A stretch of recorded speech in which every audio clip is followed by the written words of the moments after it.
Les mecs, on se retrouve pour une nouvelle vidéo pour récapituler cette première journée de la Coupe du Monde des clubs de la FIFA. En vérité, j'avais prévu de faire un débrief que du Paris Saint-Germain contre l'Atlético Madrid, mais le match avant, le match à 18h du Bayern était tellement fou qu'il faut que j'en parle, mais aussi parce que le match du PSG était en dessous de mes attentes. Oui, non, je n'attendais pas forcément à grand-chose, mais le match était vraiment à sens unique. Dans ce match, je pense pas qu'il y ait assez de matière pour en faire une vidéo. Donc je me suis dit, je vais débriefer les deux matchs, Bayern Munich contre Auckland City et PSG contre Atlético Madrid. Dans l'ordre, on va commencer par le Paris Saint-Germain. Avant ça, n'hésitez pas à me rejoindre sur mes réseaux sociaux qui sont dans la description, où on parle de foot tous les jours. On parle de cette Coupe du Monde des clubs. J'ai fait un débrief des deux matchs dans un de mes comptes secondaires et un de mes comptes principaux. Les débriefs des compositions aussi dans les deux comptes distincts. Donc je vous invite à vous abonner dans les comptes TikTok qui sont dans la description et Twitter évidemment pour du football en plus.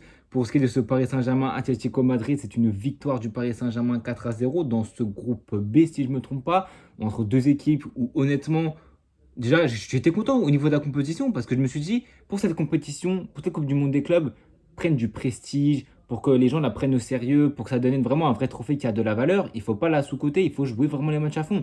Pour jouer les matchs à fond dans une compétition toute nouvelle, un nouveau format qui n'a pas encore fait ses preuves, il faut, c'est la carotte à l'âne, il faut un prix. Et l'argent est tel, il y a tellement d'argent à gagner dans cette compétition, quasiment autant que les Champions, que tous les clubs vont vouloir la jouer à fond. Même les gros clubs, c'est pour ça qu'ils mettent leur grosse écurie, leur 11 de départ. Côté du Paris Saint-Germain, pour moi, c'est le même 11 que contre l'Inter de Milan. Seul changement, c'est Ramos à la place de Dembélé, même pas dans le groupe qui est blessé, ni même Barcola aussi. En attaque, c'était à droite Désiré Doué, c'était Ramos en attaque en tant que numéro 9 et Kvaratskhelia à gauche. Pour moi, le meilleur joueur du match a été clairement Kvaratskhelia. J'ai trouvé qu'offensivement, il était très très fort. Franchement, je trouve que c'est tellement un mec qui balle au pied, il va t'apporter offensivement, il va t'apporter cette lucidité, cette précision technique que pas beaucoup de déliés de son standing ont. Et le prendre pour ce mercato hivernal à quoi 70 millions d'euros, c'est très très bien senti. On l'a vu en Ligue des Champions pendant tout le parcours, il était très très décisif.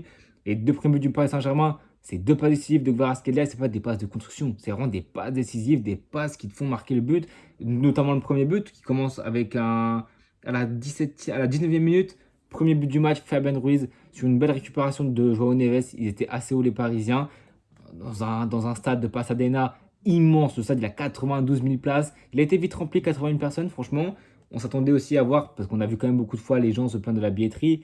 Bon, pour ce match, il a été rempli, c'est tant mieux. Pour ce qui est du coup de l'action, c'est João Neves qui récupère un ballon très très haut. Et c'est là où tu vois que c'était un match qui a mis du temps à se développer, un match où ça manquait d'intensité, sous 40 degrés, en pleine chaleur, en pleine fin de saison. J'ai vite compris que le match n'allait pas être un match démentiel avec tactiquement, techniquement, dans l'intensité, un vrai combat, un vrai match de football. C'était quand même un bon match, mais c'était pas non plus un match extraordinaire. On a vu João Neves harcèle le porteur du ballon, récupéré, ça part sur Hakimi, ça trouve un relais avec Désiré Doué, qui trouve un relais avec Kvaratskhelia dans l'axe. Kvaratskhelia, son jeu de corps, il est magnifique, la passe, elle est belle, il la remet à Fabien Ruiz, pas facile à prendre, et il te la prend pied gauche, pleine reprise de volée, demi-volée, magnifique, beau but encore une fois de Fabien Ruiz. Ça fait penser vraiment à son but contre Arsenal, même si c'est pas forcément dans l'exécution la même chose, c'est quand même un très très beau but de Fabien Ruiz. Et pour ce qui est du deuxième but du match, c'est Vitinha à la 45e minute sur la seule frappe cadrée de l'Atlético Madrid. C'est dire à quel point ils ont été mauvais aujourd'hui, l'Atlético Madrid. Une frappe d'Antoine Griezmann, même hors de la surface, je crois. Une frappe Molasson, Donnarumma la récupère. Il lance en profondeur en contre-attaque. Je crois qu'il doit lancer. Il doit lancer.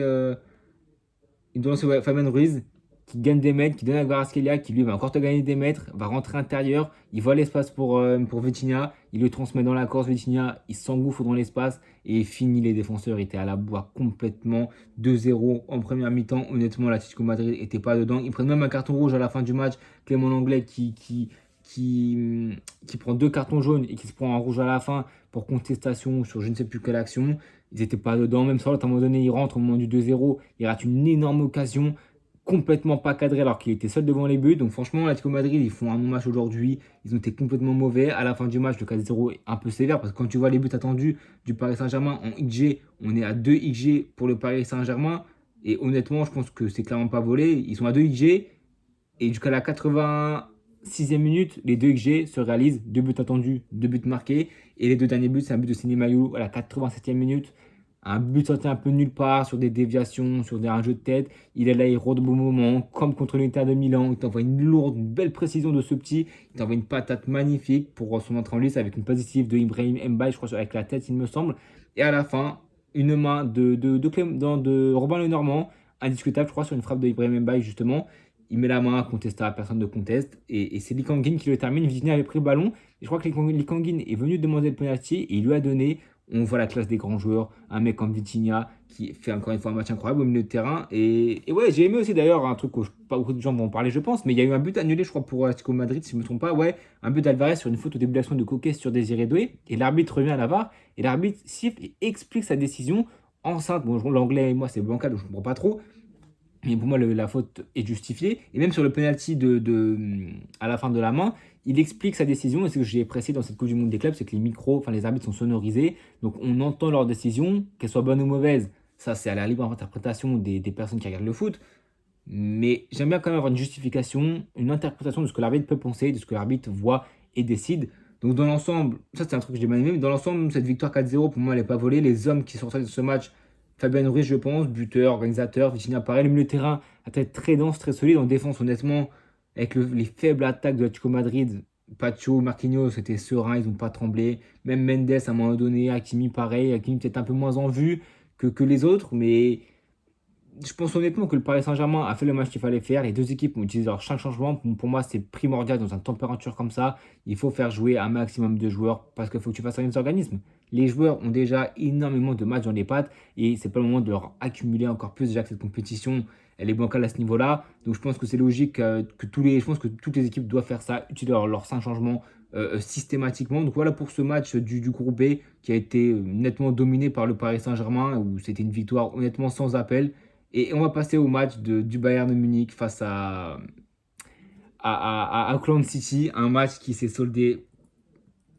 pardon, qui s'est soldé sur un magnifique 10-0, franchement ahurissant. Et c'est là aussi que j'ai trouvé, comme j'ai parlé pour le Paris Saint-Germain et l'Atlético Madrid, c'est que le Bayern Munich a mis son équipe type, à part Sacha Boué, peut-être à la place de Konrad Laimer à la limite latéral droit.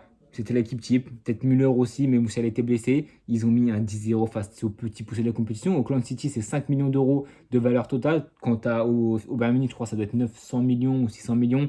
Il y a un gap entre les deux équipes, une équipe amateur, une équipe néo-zélandaise qui s'est qualifiée grâce à la Ligue des Champions australienne et Océanie.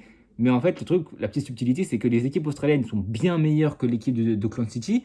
Sauf que pour développer le football australien, la Confédération australienne a décidé que les équipes comme Wellington, Auckland, tout court FC, ces équipes-là d'Australie qui sont beaucoup plus fortes que Auckland City, doivent jouer la Ligue des Champions asiatique. Et là, c'est beaucoup plus compliqué parce que tu as des équipes comme Al Hilal, Wydad, etc. Donc c'est beaucoup plus compliqué que si ils jouaient la Ligue des Champions Australie, Océanie, alors ils vivent en Australie, le club est basé en Australie, ce qui a permis à Auckland City de gagner, de se frayer une place dans cette Coupe du Monde des clubs. Ils vont se faire dérouiller, ils ont Boca Juniors dans le groupe et ils ont Benfica, mais honnêtement, la plupart des joueurs, même si ce n'est tous les joueurs, le football, c'est pas leur principal moyen de revenu, ils sont payés 80 euros environ par mois au niveau du salaire, c'est des mecs qui ont des tafs à côté. C'est assez dingue de se dire que ces mecs-là, il y en a le gardien, il y a des caristes, et aujourd'hui, il a posé des jours de congé pour aller jouer contre le Bayern Munich, serrer la main à Neuer. Bon, sans prendre 10, mais bon, c'était assez inévitable, je pense. Mais je pense que c'est. Moi, c'est la belle histoire. C'est comme ça, cette Coupe du Monde des clubs. C'est aussi les gros, mais c'est aussi les petits. Un cachet qui est financièrement exceptionnel pour un club comme ça. S'ils vont loin dans la compétition, à spoiler, ils n'iront pas loin, ça c'est clair et net. Benfica, etc. Boca Juniors, c'est des équipes où ils vont pas gagner, je pense. Mais c'est une expérience, c'est une vitrine pour eux. Ils n'ont pas l'habitude d'avoir des caméras devant eux. Ils n'ont pas l'habitude. En plus, cette Coupe du Monde des clubs, c'est un peu comme la NBA. Ils appellent les joueurs un par un. C'est un peu long, mais c'est le contenu, c'est l'Amérique, etc. Et bon, le match, pour parler du match en vite fait, il n'y a rien eu tactiquement. 5-4-1, barricadé derrière des lignes très, très, très, très resserrées. Un Bayern Munich qui a marqué la 6e minute sur un corner bien tiré encore une fois. Sur deuxième poteau, Jonathan Tah qui était titulaire pour sa première avec le Bayer Leverkusen. Premier but, pas décisif de la tête à Kingsley Coman qui met son premier but, enfin qui met le premier but du Bayern Munich. Les 4 premiers buts, non, les 5 premiers buts du Bayern Munich ont été inscrits par des Français. Deuxième but, c'est Sacha Boué à la 18e minute. Une belle frappe sur une belle remise de Kingsley Coman. Avant ça, Comme on dit, c'est une ligne de 5-4-1 très resserrée, défensive. Ils ont quasiment fait, ils n'ont pas fait une frappe cadrée dans ce match, si je ne me trompe pas. Si, ils ont fait une frappe cadrée à la fin du match, mais ils voulaient essayer de garder le nul un maximum. Bon, c'est vrai que ça allait craquer à un moment donné, mais c'est des lignes resserrées, difficile de se procurer des occasions. Kimmich, il trouve un super ballon dans la tête de Kingsley Coman, qui remet à Sacha Boey, qui met un superbe but pour son premier but de sa carrière avec le Bayern de Munich. Troisième but, Michael Olise à la 20e minute sur une action avec Thomas Müller qui met dans la surface. Harry Kane qui joue un peu des épaules. La balle traverse la surface. Pied gauche magnifique. Elle est facile à mettre, mais bon, il faut quand même être lucide pour Michael Olise. Le quatrième but, c'est un but de Kingsley Coman sur une passe de Olise. Je vous avoue, ce but, le quatrième but, je ne me rappelais pas. À partir du deuxième but à la 18e minute, Sacha Boey, Auckland, ils encaissent un but à la 20e et à la 21e. Ils ont complètement craqué. Ce deuxième but les a achevés. C'est complètement logique, complètement compréhensible. Le cinquième but du match, c'est un but de Thomas Müller. Ce but, je me rappelle très très bien à la 45e minute parce que c'est Olise qui a été l'homme fort de cette première mi-temps, qui a été élu MVP parce que la première mi-temps, elle est folle. 2 buts, 2 passes D pour Coman et surtout pour Thomas Müller. Allez voir la passe qu'il fait pour Thomas Müller. Elle est déposée. Thomas Müller, pour sa dernière compétition avec le Bayern, il met ce but-là. Il a mis un but aussi à la fin du match, le but du 10-0. Mentalité allemande dans tous les fouettages des matchs de foot. Il est toujours là. Bayern, Barça, Brésil, Allemagne, Bayern Munich, Auckland City. Il est là pour marquer, pour abattre l'ennemi. La passe de Olise 45e, elle est splendide. Et peut-être le plus beau but du match, ça se passe contre Musiala. 45+3, but de qui? Du Frenchie, Michael Olise sur une passe de Sacha Boey ou un superbe ballon. Enfin, même pas de ça. C'est une super frappe de Michael Olise qui réserve la surface. Il longe le côté gauche, extérieur surface, pied gauche magnifique, pleine lucarne. Il sort ensuite à la mi-temps. C'est logique. Il faut faire jouer un maximum de monde. Il faut laisser le temps aux organismes de se reposer. Des joueurs qui ont joué beaucoup de matchs comme Olise qui ont été avec l'équipe de France. Gnabry rentre, un petit jeune du Bayern, Karl qui rentre. Musiala qui retrouve les terrains après 9 matchs, je crois, blessé. Et Upamecano qui rentre. Musiala, ça fait 9 matchs qu'il est blessé. Il rentre à l'heure de jeu. Il lui a fallu 30 minutes. Triplé. Ça, c'est clair, c'est net. Premier but, passe de Thomas Müller. Le premier but, c'est clairement le plus beau but. Non, je crois que c'est le premier but. Non, c'est une passe de Thomas Müller où là, le jeu, il est tout. Non, voilà. Le but de Jamel Moussiala à la 67e minute. Le but du 7-0, il est magnifique. C'est un peu comme un mec avec l'Olysée. Une très belle frappe, précise, magnifique. Et après, ces deux autres buts, c'est un penalty qu'il a lui-même gratté. Et après, son troisième but à la 84e minute, c'est une erreur du gardien, une erreur de relance. Ça ne se comprend pas être le joueur. Il est là pour ratisser le ballon et pour finir. Et pour ce qui est du 10e but du match, le dernier, c'est un centre de Serge Gnabry avec un but de Thomas Müller en semi-reprise de volée aérienne. Enfin bref, ça a été un match qui a été plein pour le Bayern Munich. Ils ont pris le plein de confiance. Ils ont pris le rythme face à cette équipe de Auckland City. Maintenant, on verra les prochains matchs. Pour ce qui est de demain, les matchs, ça sera, il me semble, dès ce soir. On aura un match Palmeiras contre Porto à minuit. D'ailleurs, pour ceux qui ne sauraient pas, les matchs sont diffusés en clair sur DAZN. Il faut juste créer un compte, c'est facile. Et ça, c'est bien. C'est un atout majeur aussi pour cette compétition. C'est que c'est des matchs en clair, des matchs gratuits. C'est ça qui est bien. Demain, la journée n'est pas folle. Honnêtement, c'est Palmeiras contre Porto à minuit. Un match, vous allez regarder la première mi-temps. Si le match est bon, peut-être que je vais regarder tout le match. La première mi-temps, c'est sûr, je pense. Dans la nuit, Botafogo, Seattle, Sounders, 4h du matin dans le groupe du Paris Saint-Germain. Aucune envie de regarder ce match et jamais je regarderai ce match à 4h du matin, ça c'est clair et c'est net. Le match du soir, du coup de demain soir, c'est sexy, ça alléchant. C'est Chelsea contre Los Angeles FC qui remplace le Club Léon. C'est à 21h, donc l'équipe de Chelsea avec beaucoup de jeunes joueurs, beaucoup de monde, beaucoup de bancs. Là, tu pourras faire ton maximum contre Giroud, contre Hugo Lloris, contre Banga, etc. Une très très belle équipe. Je pense que demain, il n'y aura pas de débrief. Chelsea, à part si Chelsea-Los Angeles, ça se termine en 3-2, 4-3, un match de fou.